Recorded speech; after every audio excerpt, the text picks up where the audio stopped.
In this video, we're comparing two vehicles you've wanted to see for quite a long time, the XPeng G6 versus the Tesla Model Y.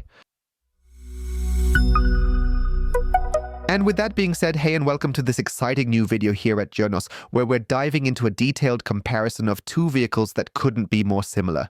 And because this video is packed enough, there won't be a rundown of everything we're doing at the start this time, so I'll quickly tell you straight to the camera. We compare apps, software, go long distance, assess charging performance and storage. And of course the practicality. So now you've heard it, and we're of course starting with the roundup before that.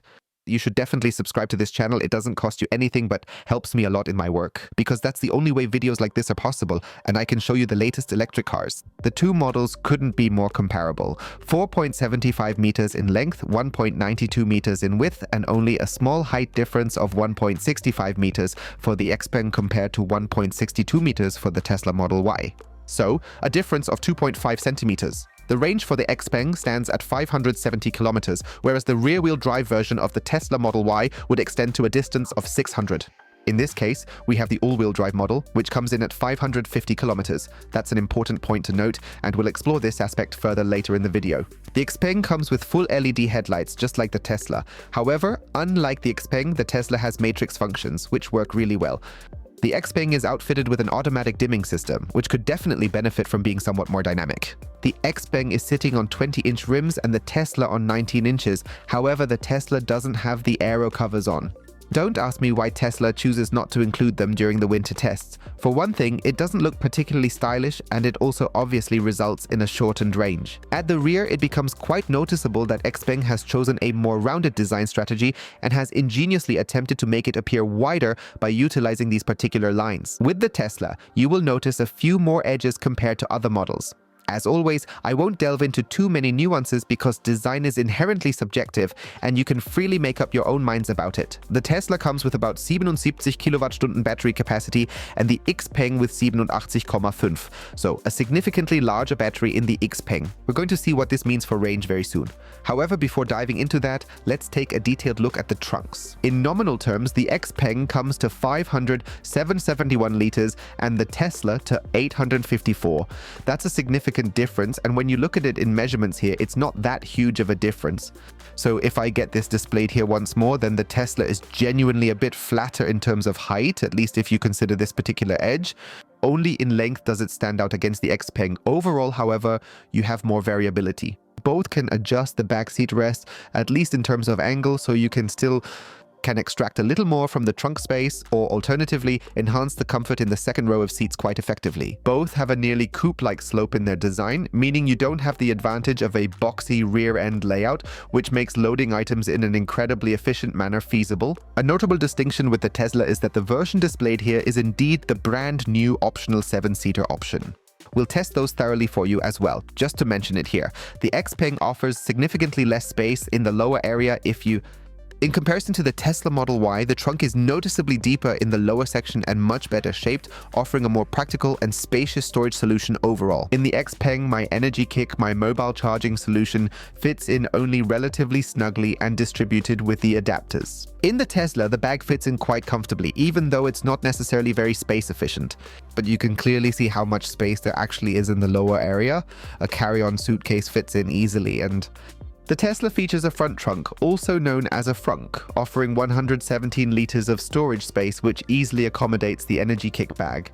And with the NRGkick, you have the advantage that you can charge not only at home with the emergency charging cable or the CE16 adapter, but also on the go, for example, with the AC adapter. So a charging solution for everything, PV charging, surplus charging in this case, or also conveniently and transparently managing your company car with the NRGkick, all that is possible.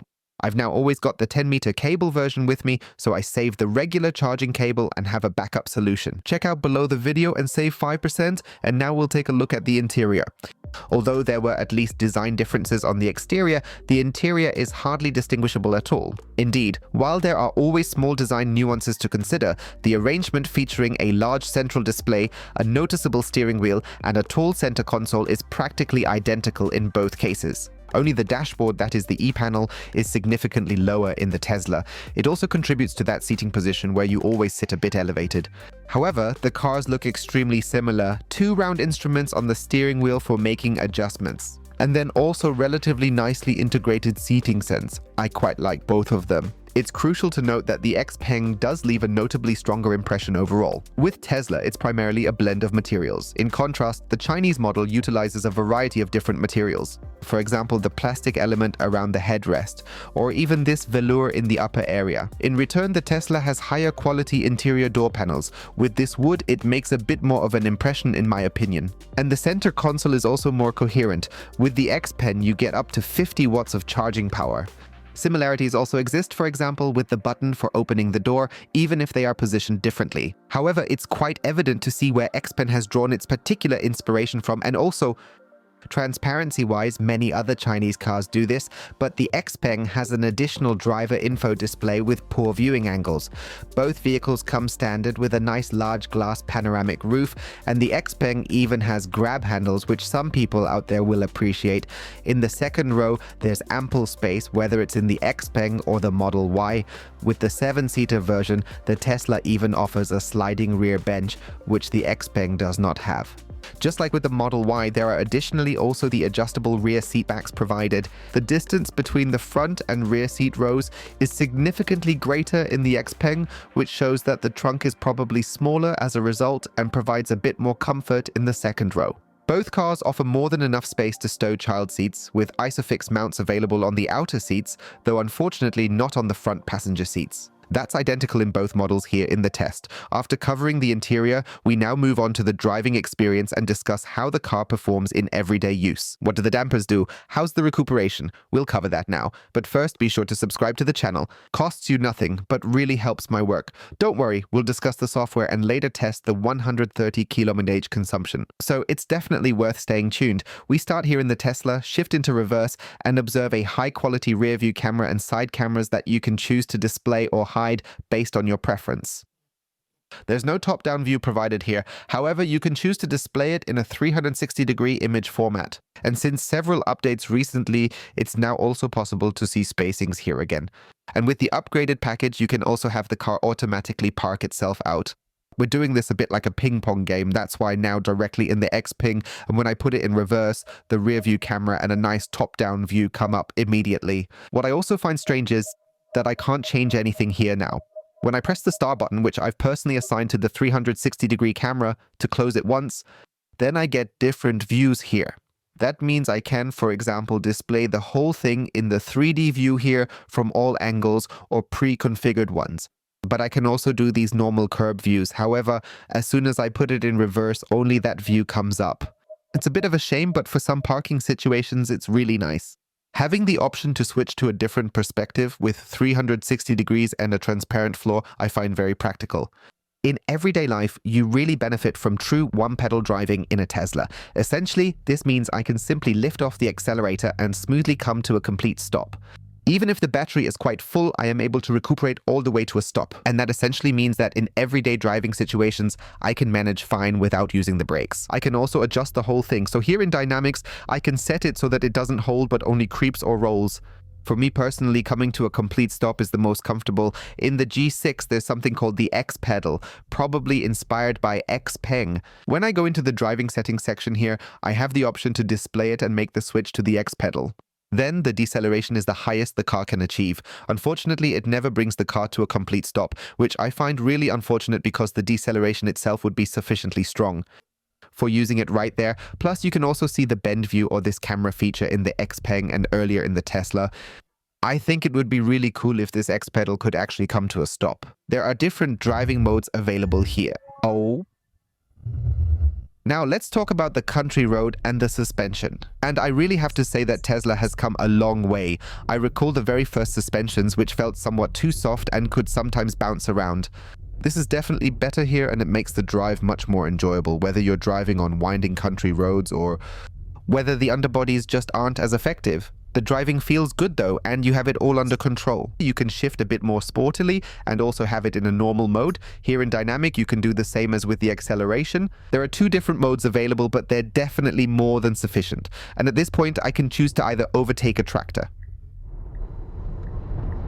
or simply enjoy having a more sporty and dynamic driving experience. I observe that the suspension system is pretty sensitive. As soon as The underbody feels a bit too bumpy, and it's generating a few too many frequencies overall. Then it also moves into the interior, and the car tends to start droning somewhat quickly, and that's something that slightly limits the comfort. But the wind noise and the acoustics in here are really good, so it's really quiet, especially at these speeds on the country road up to 900 kilometers per hour. Not a problem at all. But even beyond that, if we see later, that's fine with me.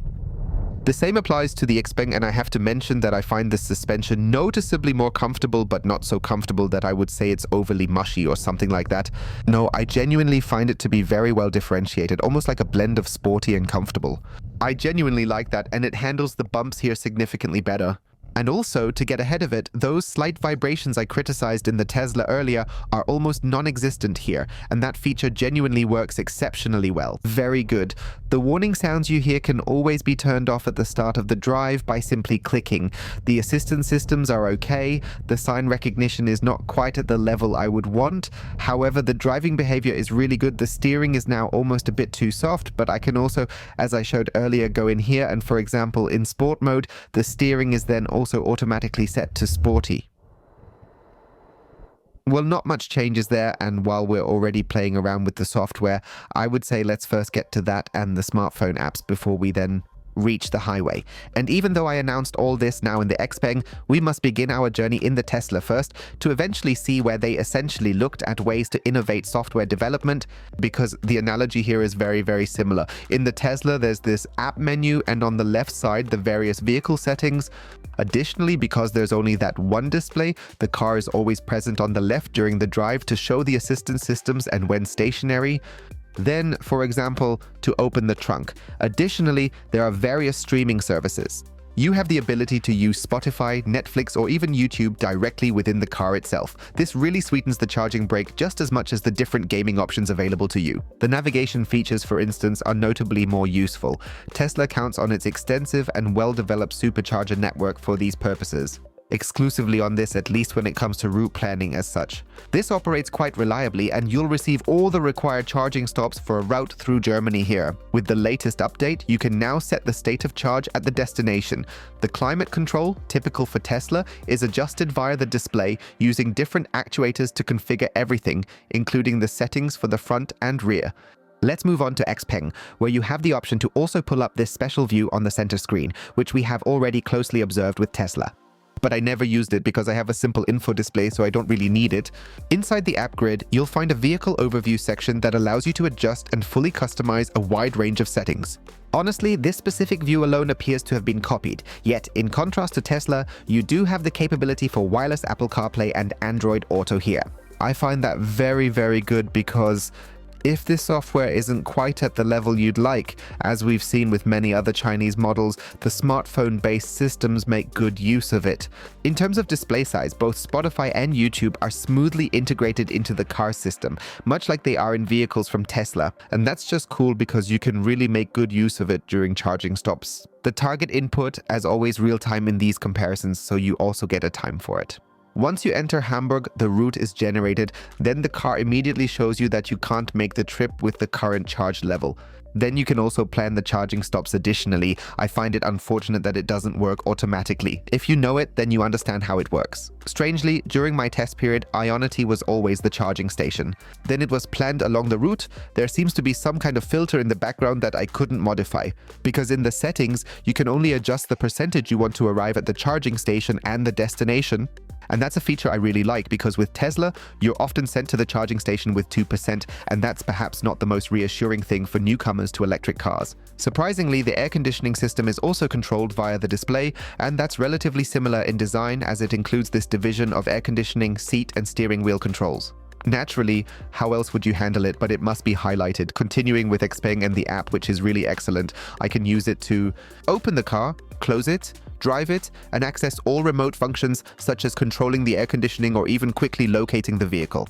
We will soon see how to move the car with it, and I can preheat the battery.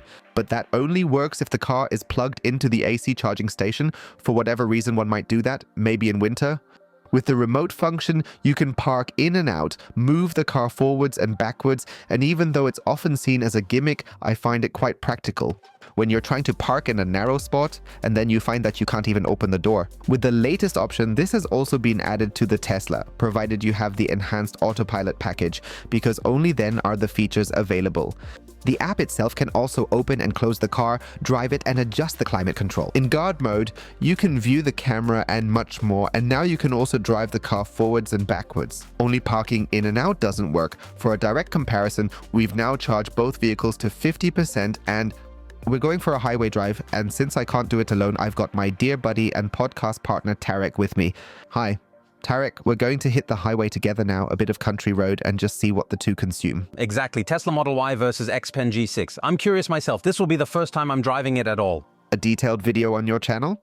Exactly, about the XPeng G6 highway range, charging time, and so on. And with Jonas, you'll see now how the comparison looks. But in theory, you already know this since we discussed it on the podcast. If you haven't yet, check out Die Kilometer Fresse, our podcast below the video. We talk weekly about various topics. Last week, when the video is live, it's about XPeng, Tesla Model Y, and the landscape. Yes, beautiful scenery. I always love it when I'm in Bavaria, and now it's starting to sprinkle lightly. I hope that it won't stay when we go round now. Let's see.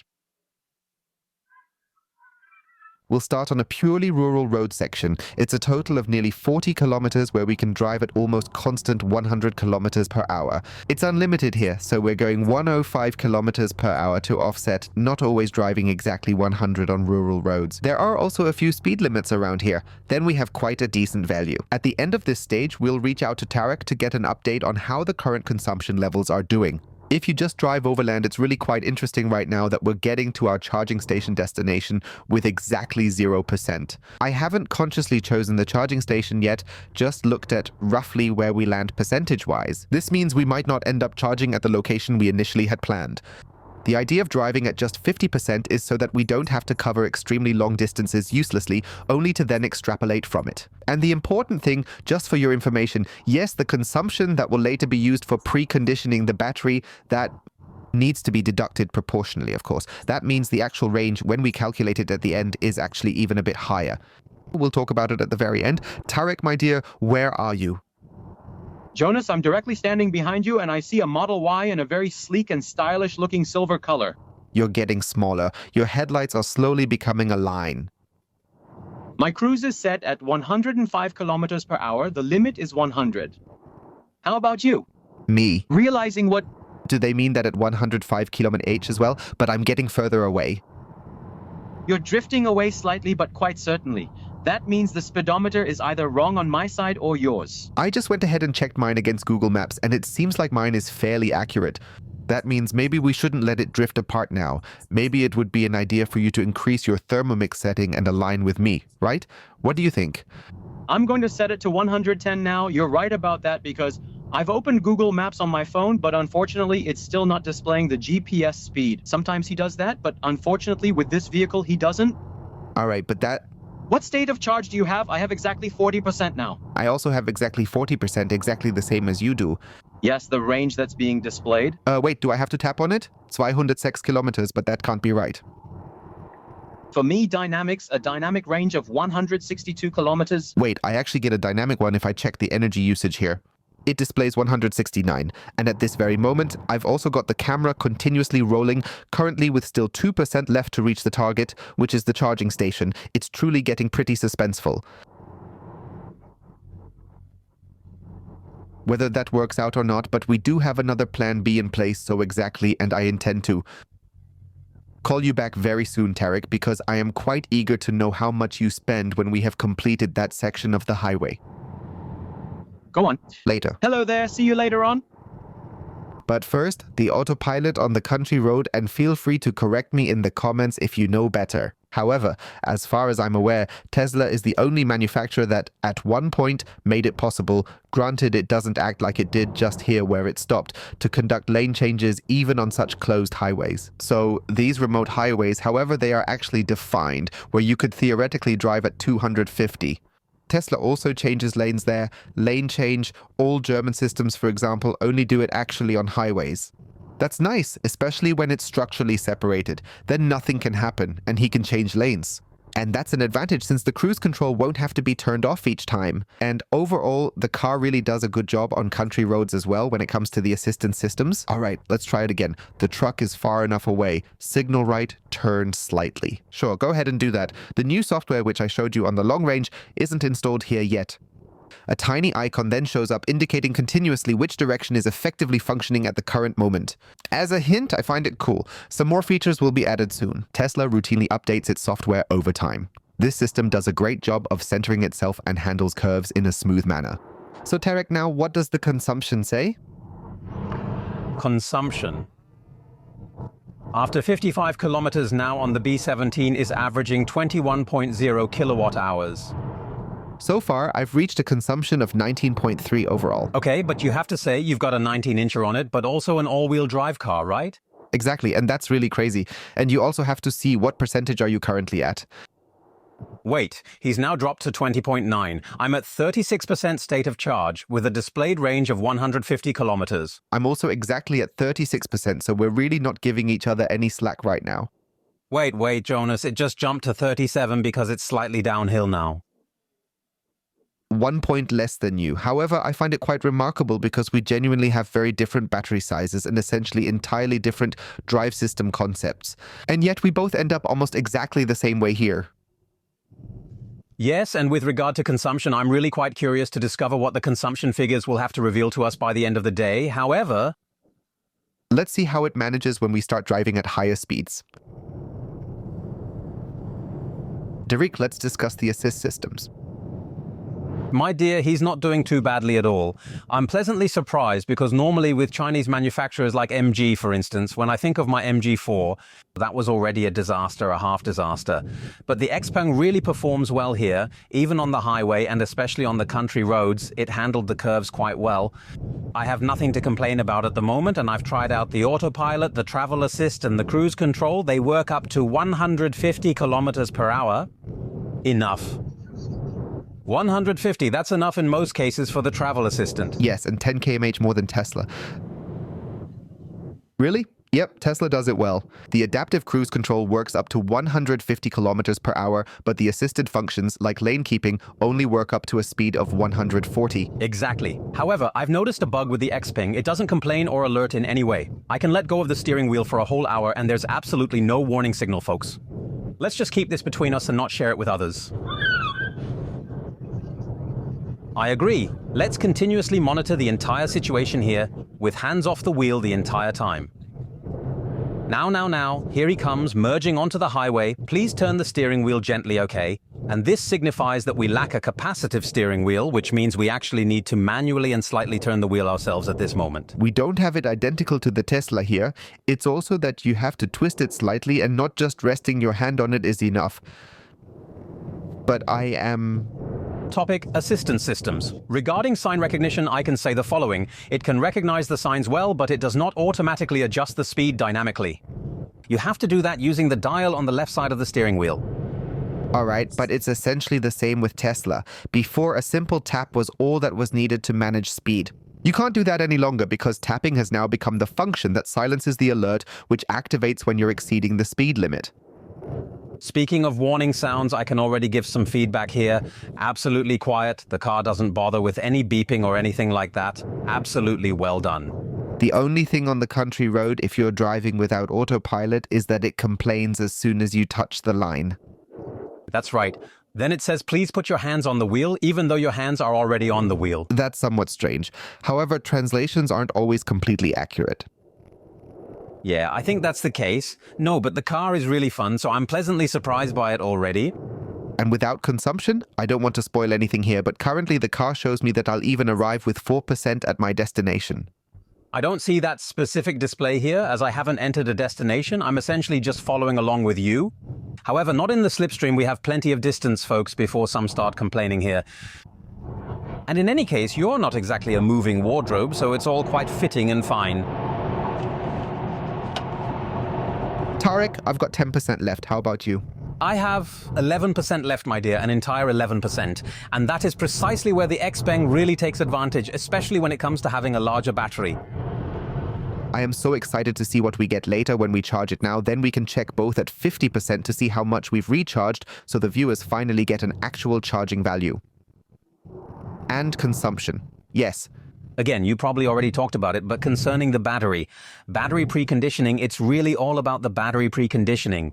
He actually stopped preconditioning the battery for me when it reached around 20% state of charge. A notification just popped up saying temperature control ended. I guess it's that Kia Hyundai Genesis syndrome where it only preconditions up to 20% state of charge.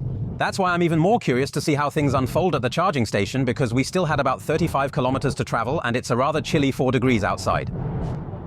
Yeah, the exciting thing is really whether the XPeng being on 800 volts theoretically has enough drive temperature to keep the battery at temperature, or if it drops and becomes too cold, not providing the charging performance needed. But it's an everyday scenario, and I mean, if you can input in your route planning to reach the charging station with 5%, that doesn't really make sense. If it's not charging well, it's advisable to always approach the station with at least 20%, or else it won't retrieve the proper charge value. I've also mentioned this to the folks over at Kia. Listen, it absolutely has to precondition up to a minimum of 10%, since I'm the kind of person who mostly arriving at the charging station with 10% or less, you too, and in winter, if you drive another 30 kilometers at 0 degrees, the battery shorts out again.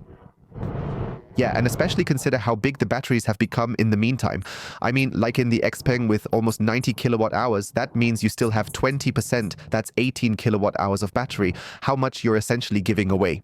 Arrived at the charging station, it's now time to find out what the car's actually consumed, and for that, we'll now charge both up to 50%. We'll also measure from 10 to 80%, just as you're accustomed to on this channel. The stop mode's been running on the Tesla for minutes. Still, I want to see the real consumption, including charging losses. We're always interested, so let's proceed to calculate right now. Then we'll discuss the consumption values that the cars indicate.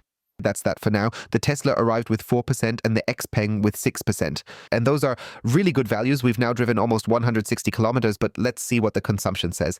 While the Tesla is still charging at 66 kilowatts, currently just over 70%, which really isn't good, the XPeng has been done for quite a while now. We'll talk about the charging time in a moment, but first about the consumption. According to the vehicle, the XPeng had a consumption of exactly 22 kilowatt hours per 100 kilometers for the driven round.